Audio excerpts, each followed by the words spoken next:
जी हाँ साथियों, निवास कोठरा कंतित बलुआ, श्रीनिवास धाम 96 मिर्जापुर, वार्ड नंबर 3 से श्रीमती गीता सिंह, पत्नी अजय कुमार सिंह इस बार जिला पंचायत के पद पर चुनाव लड़ रही हैं। जी हाँ साथियों, आप लोग इनको अपना अमूल वोट देकर भारी मतों से किरान पर मोहर लगाएं और इनको विजयी बनाएं।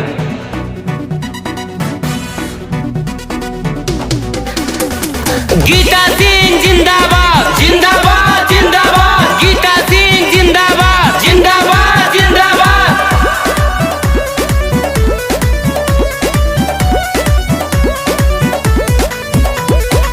सुनाए बाबू माई चाचा बहिन भाई, मौका के फायदा उठाई हो।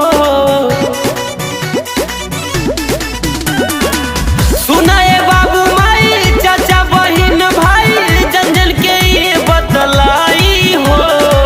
किरान पे मोहर लगा के भैया गीता सिंह के जिताई हो। किरान पे मोहर लगा के भैया गीता सिंह के जिताई हो। जन जन की है यही पुकार, गीता सिंह हम की बात। जन जन की है यही पुकार, गीता सिंह हम की बात। वक्त है परिवर्तन का, गीता के समर्थन का। वक्त है परिवर्तन का, गीता के समर्थन का।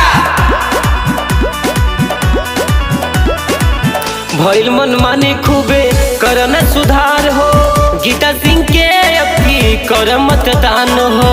भेदभाव जातिवाद कोई नहीं भाई, जीत गई है गीता सिंह दुखवा ओराई। 26 के याद रखे भैया, चुनाव स्थान किरान पर मोहर लगावे के बाद। भइल मनमानी खूबे करना सुधार हो, गीता सिंह के अभी कर मतदान हो। भेदभाव जातिवाद कोई नहीं भाई, जीत गई है गीता सिंह दुखवा ओराई।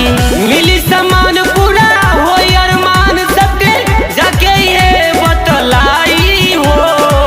किरान पे मोहर लगा के भैया गीता सिंह के जिताई हो। किरान पे मोहर लगा के भैया गीता सिंह के जिताई हो। मोहर मारो तान के किरान के निशान पे, मोहर मारो तान के किरान के निशान पे।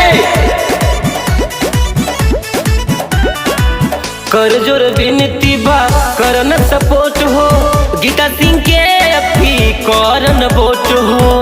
गौवा की काम नहीं रही अधूरा, गीता सिंह जीत दे है होई अब पूरा। 26 के याद रखे भैया, खाना नंबर 8। कर जोर विनती बा करन सपोर्ट हो, गीता सिंह के अभी करन वोट हो। गौवा के काम नहीं रही अधूरा, गीता सिंह जीत दे है होई अब पूरा।